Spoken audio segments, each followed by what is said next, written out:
Hello, everyone, and welcome to the latest episode of Fish Bytes, the Miami Herald's Miami Marlins podcast. The first one on video this year. I'm Jordan McPherson. He's Andre Fernandez. Dre, how you doing? Now you can see our mugs, ladies and gentlemen. You can see us interacting here. But I have a nice picture of Times Square back here, but Jordan's background, though. Actually, I think that's George Richards' background, though, right? This is George Richards' background. I have to give the credit to the roommate and former Miami Herald colleague. Yeah, the two of us are roommates. This is his backdrop in our living room, and that's like a collector's dream come true right behind you with all those old baseball cards. I'm guessing. Yeah, between that and just everything else that we have, I'll give a tour of the room at some point in one of the episodes later on. But yeah, we got some pretty good collection out in here. I brought a little nugget, which we'll talk more about this and why I'm going to hang on to it next week. But I'm here with my buddy Craig Counsell, 97 Craig Counsell, courtesy of my wife who picked this one up a while back. As people know, it's the 25th anniversary of the 97 team. More on that next week on some of the stuff we're planning. But say hello to Counsell, ladies and gentlemen. We'll get into that. I'm looking at that poster, that old Miami Herald edition right behind it with the big fish. Mm-hmm. Is that, I don't even know why, I can't read, it's a little blurry, but I can't tell. Is that the first season? Yeah, that's the 93 preview, I believe. Yeah, 93. Okay. Yeah, that's what I thought. I thought that was the first with the graphic. Baseball is here, and here we are 30 years later. And the Marlins, what they getting into the topic we're going to talk about, it felt like they were winning the way they have it. I'm not in 30 years, but it's been a pretty good while since they had a week like they just had. And you had the front row seat as usual to see it. What a week for them. I know it didn't end that great with the loss on Sunday, but overall 6-1 against some pretty good competition. Yeah, 6-1. You got that. Actually, they went 7-2 overall. They started with the loss to the Braves, won 7 in a row. The final 7-game winning streak. Yeah, right. Yeah. The final 2 games against the Braves, they swept the Nationals on the road, and then they took 2 or 3 against Seattle. So to win those 3 series in a row, especially beating the Braves in Atlanta, and then beating a very good Seattle team that sort of burst onto the scenes late last year, made that push for the playoffs. Mm-hmm. And they're continuing to build, and they're continuing to be a top team. They're above 500 team coming in. Marlins took 2 of 3 there. And if a few things broke their way, if Sandy Alcantara's command was a little bit better, if the offense executed a little more with runners in scoring position, we'll talk about that a pretty good amount later on. But for them to go 7 in a row, first time they've done that since they won 9 in a row back in 2008. Mm-hmm. That's a pretty good accomplishment for this club, especially since we've been talking since spring training about how important this is for them to be in win now mode, to not just talk about seeing the runs coming, but actually making the runs happen. Like Don Mattingly's been saying, find that time to win 8 out of 10, to win 12 out of 15. They finally put one of those runs together by getting 7 in a row, and they might have a chance to tack on a little more when Diamondbacks to close out the homestand here, and then a week on the road against San Diego and another 3 games against Arizona. They have a chance to really start piling on, which is what we talked about last week, going 7-8 in that first 15-game stretch and then trying to make the most of that next 15. They've already started to do so. Right. I was going to say, just the one loss. Maybe by the time people see and hear this, maybe 2. But even then, it doesn't necessarily mean the run's over if they can continue to consistently get these kind of wins. And, the start was great. And it started with their strength. We've said it, they're the starting rotation. But to take it up a notch and go 6-0, 2.79 ERA, holding opponents to 1 run or less in 5 out of those 7 starts. They stepped up. And the good part for them was to see it happen, not just from the guys you expect to have performances like that, but a guy like, Eliezer Hernandez gave up multiple runs here and there, but not too bad. But I think when you look at Luzardo and Jesus Luzardo and what he's been able to do, we talked about it in the preseason, being that key guy on the back end, that was big. That was big to see, especially in the Seattle series again, to have another quality start like that. It just shows you how it lengthens that rotation and gets everything there. And really, we've had plenty of discussion about the bullpen and what a question mark we thought it was going to be and all of that. And granted, it's not the entire season, but for right now, they are making it work. And those guys collectively were able to come together and do a good job. We saw Bender come through and convert all four of his chances. The acquisitions right before the season, and Cole Sulser, Tanner Scott did well, and even Lewis Head was able to knock one out for them. So I mean, when you look at that, that's what they need. That's really what they need until they kind of settle on maybe who the back end is, or who the closer will, like, maybe if they settle on one guy. But for now, those are the kind of contributions that they need to have in order to make it work, to back up those quality starts. Yeah, and they're doing all that on the bullpen side without Dylan Floro, who's just getting close to finally getting back. Remember, he was the guy who finished last season as their closer, was expected to be the guy, and then spring training just never fully got to where he needed to be.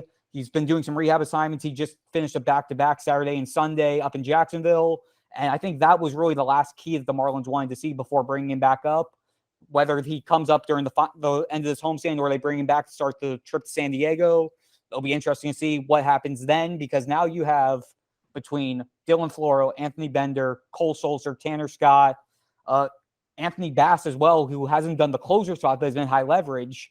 And then you throw in the guys like Lewis Head and Steven Okirk. Basically, your entire bullpen is guys who they don't mind or have no problem with putting in high leverage situations, which is going to be key, especially now that we're at the point of the season where the roster is getting trimmed down. They have to go down from 28 to 26. And now if you're at the point where it doesn't matter, you can basically pick a name out of the hat for the bullpen and go, yeah, we're using this guy, and be like, okay, we're fine with this.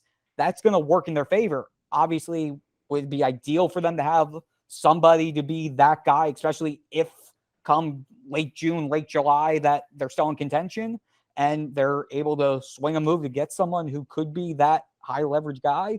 Definitely. But for the time being, what they're doing is working. They converted seven saves over that 7-game win streak, and they were able to put together what they need to do, even if it did get scary at times where things got close. Again, I look at the Atlanta game on Sunday where they're up by 4, and then next thing you know, a hit here, a blue pig here, a 3-run home run, and next thing you know, it's down to a 1-run game. And we've seen how those have played out before. But to shift from the bullpen back to the rotation, Jesus Luzardo, as you mentioned, removed the one game against St. Louis where he gave up 5 runs, 4 earned over 4 1/3. He's given up 1 earned run each of his other 3 starts and made it through 6 against Seattle. And again, that's a very good Seattle lineup. He has 28 strikeouts over 20 1/3 innings. Opponents are only hitting 178 against him.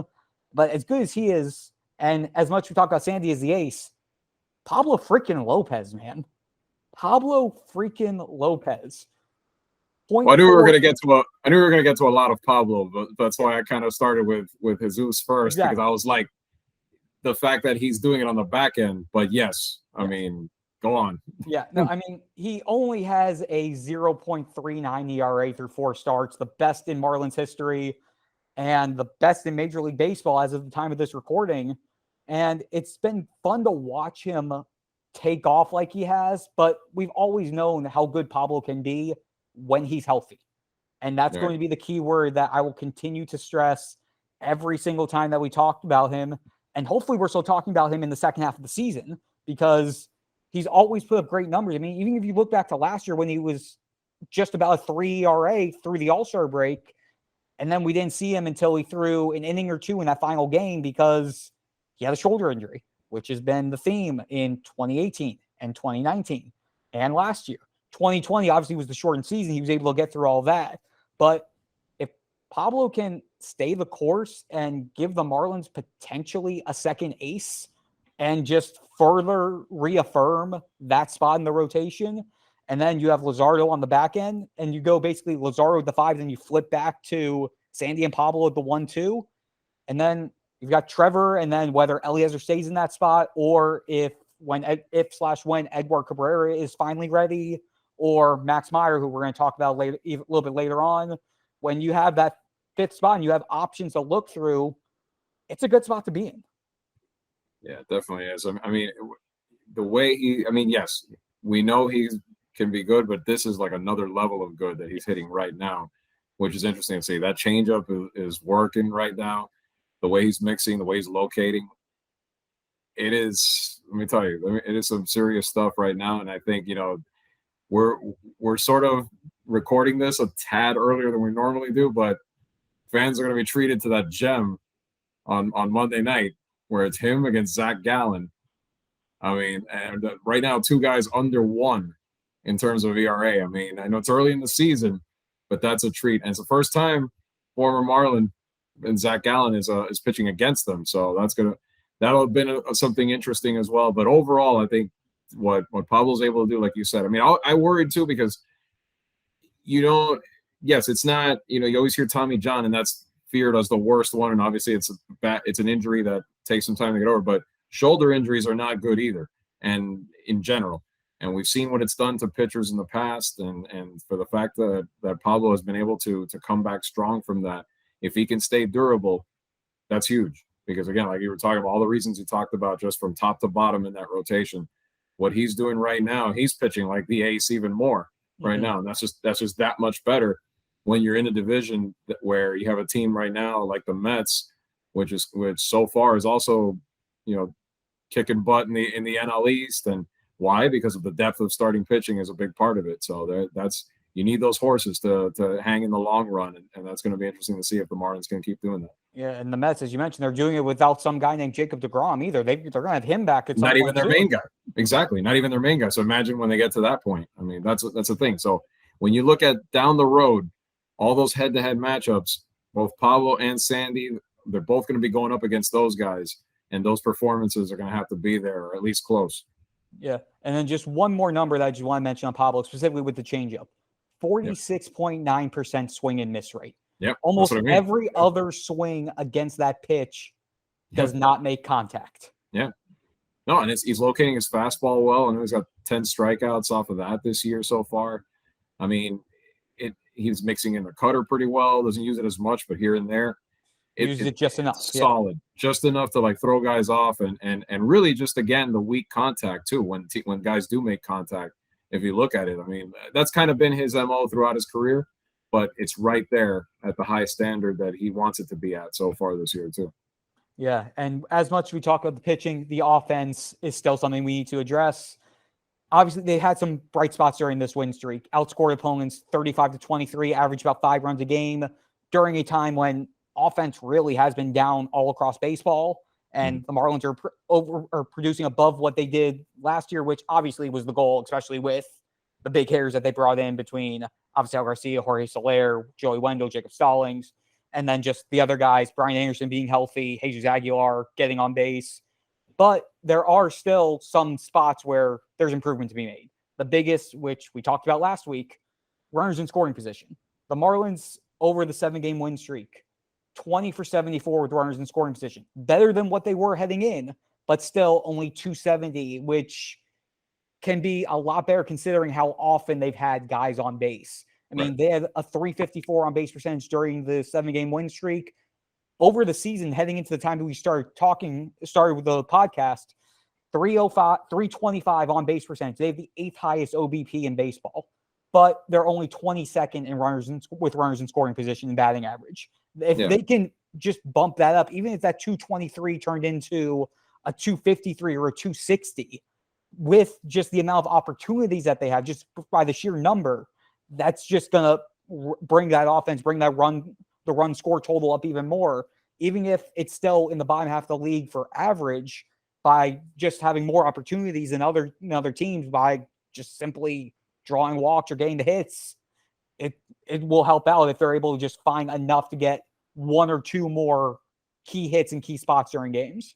And then that could come with time. I mean, this could just be the beginning of that. I mean, it's not going to be perfect all the time, but obviously once these guys, the new acquisitions, like you said, I mean, that's the one thing that's impressed me is for a lot of spots, those guys have come through and have been able to hit in those spots. And speaking of Brian Anderson, looked a lot better this week. Definitely. Because I remember the first few games, it felt bad for him because he kind of looked, I mean, I know he wasn't playing consistently at the very beginning, but he looked kind of lost out there, not great at the plate as far as just seeing the ball well. Now he looks like he's more settled in. Now he looks like he's making better contact, a little more consistency there. And if he gets going, again, combo that with everyone you just mentioned, and that's where you could see them string, some hits together in those moments or come through in those big spots like you're talking about.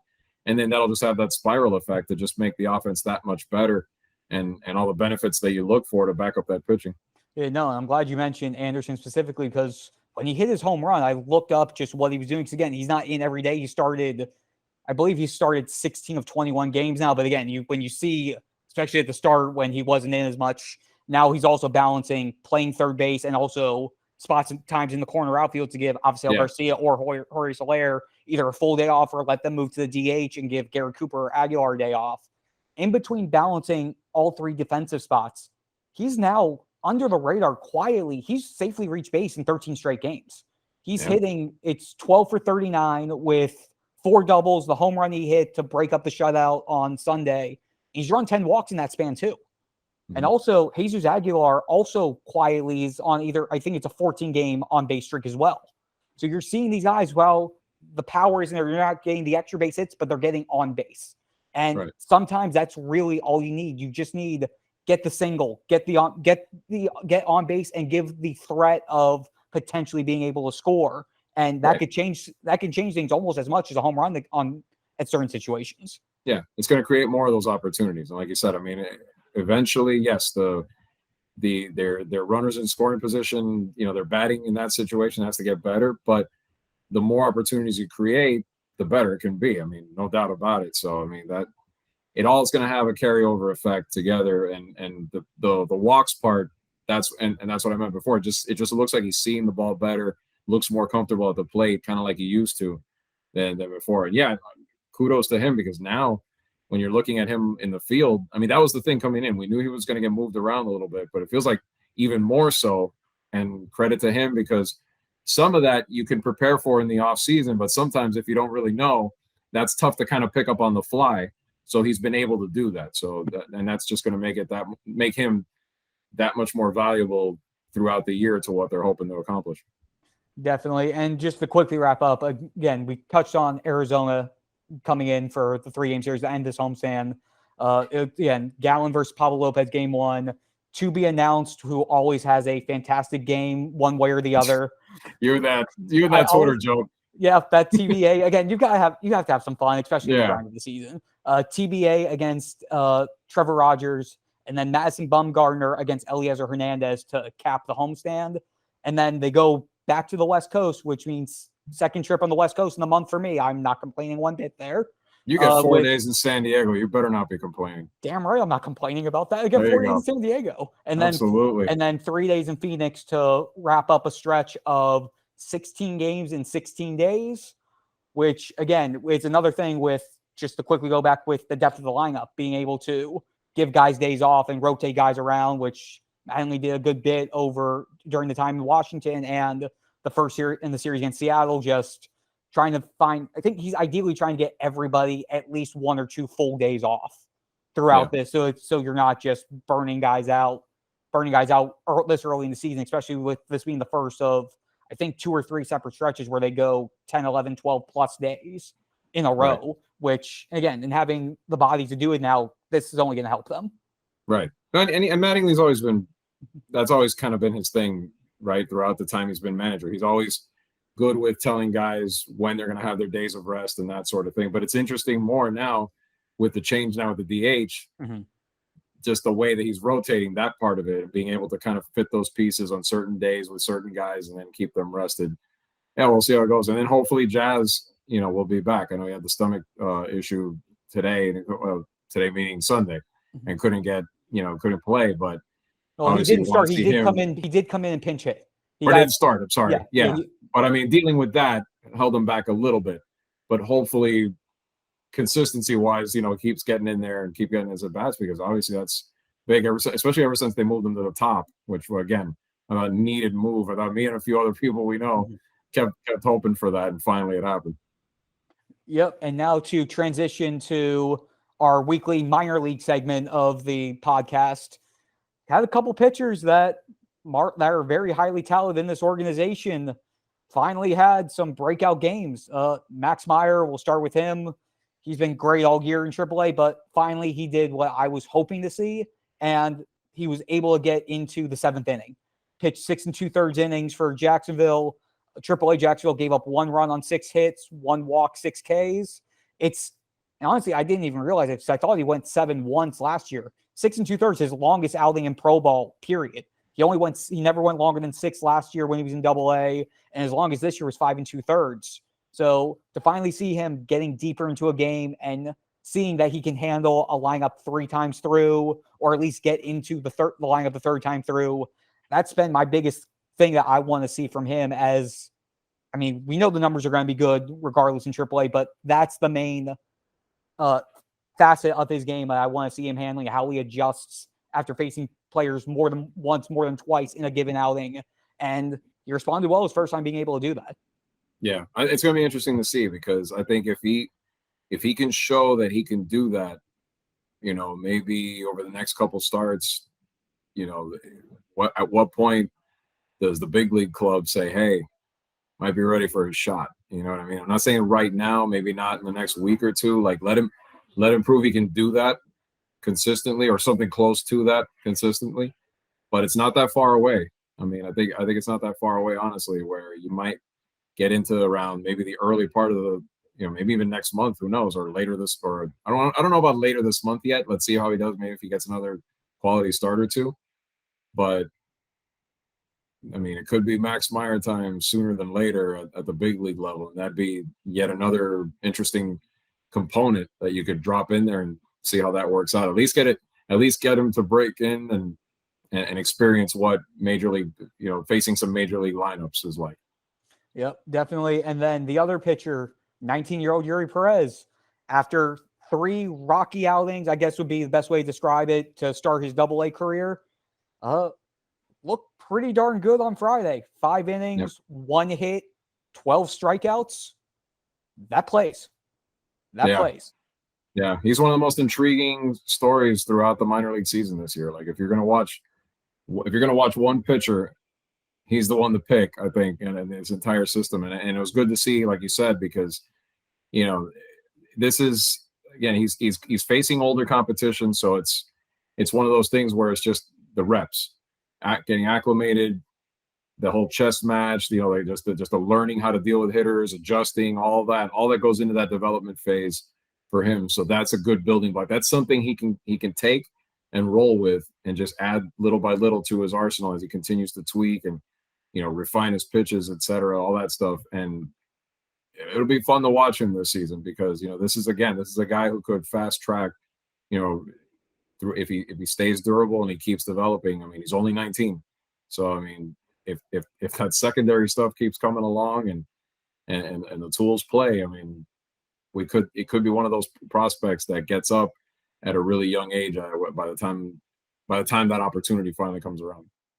Definitely. And to round out some stuff, going to give some quick hits on some offensive guys. JJ Bleday, numbers still aren't where the Marlins would probably want it to be, but he has hits in 8 of his last 10 games, which, after starting with a 146 batting average, to see some consistency and start to see some things on a stretch like this. Hits in 8 of his last 10, 2 doubles and 2 home runs in that stretch.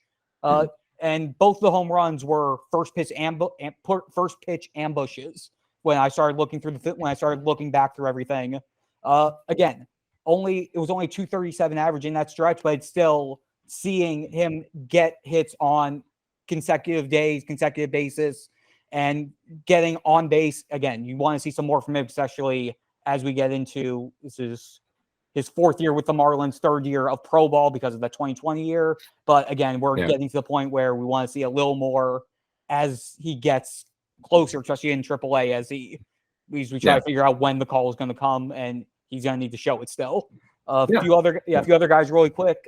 Lewin Diaz up to 20 RBI in AAA, hitting opposite field home run Sunday. Couple under the radar guys. Charles LeBlanc, who was that top guy that they got in the minor league portion of the Rule 5 draft this offseason. He's hitting 387 with an 1133 OPS in AAA. 6 home runs, 4 doubles, 18 ribbies, 12 runs scored in 20 games. And fun fact, if you look at his minor league bio, it basically looks like Bryce Harper from 8 to 9 years ago. If Bryce Harper had the beard and was basically was still a youngin'. So that was the first observation I had when I had to write the quick write-up on the guy. And Lorenzo Quintana, a guy who had a non-roster He's, invite to he's spring training. Go ahead. he's dressed up like Bryce Harper, and for at least 1 week he was kind of hitting like Bryce Harper. But There you go. how far does that go beyond that?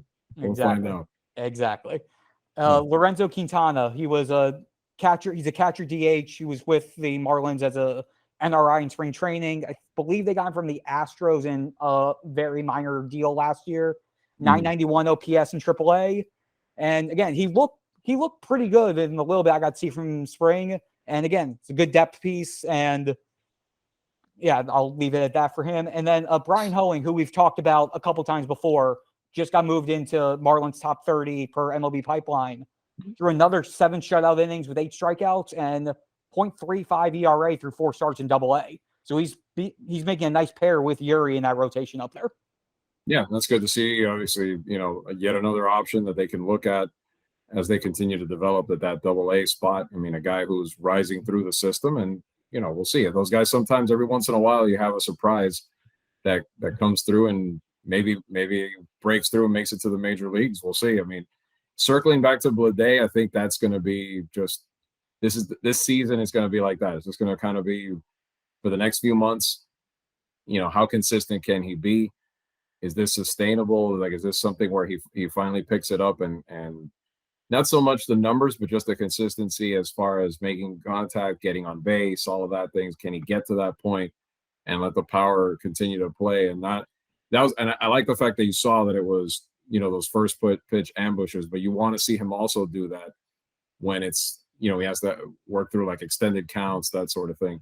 So it'll just be gradual, and then it'll either be he needs more work still, or he does it to a point where we'll see toward the end later in the season, maybe end of the summer, the sort of thing where does he get the call up finally, and then we'll see some of him, up at the big league club. But I think that's where we're headed with him for now. And beyond that, I mean, Lewin Diaz, we've seen Lewin Diaz. It's one of those where, he's not in the majors right now, but you kind of can't wait to see when he finally does and when he can finally get a consistent spot. Yeah, and that he's basically one move away from one incident happening from him being up there. Right. But that's what I mean. And like we've seen bits and pieces of it, but it's exciting to see. It's exciting thinking when he finally does what he could be for them at that spot. Definitely. And that's going to wrap it up for a quicker than usual episode of Fish Bytes for this week. We'll be back again next week. I'll be either in San Diego or Phoenix when we converse, and we'll have a lot more to talk about. So thanks so much for tuning in, and we'll be back again next week.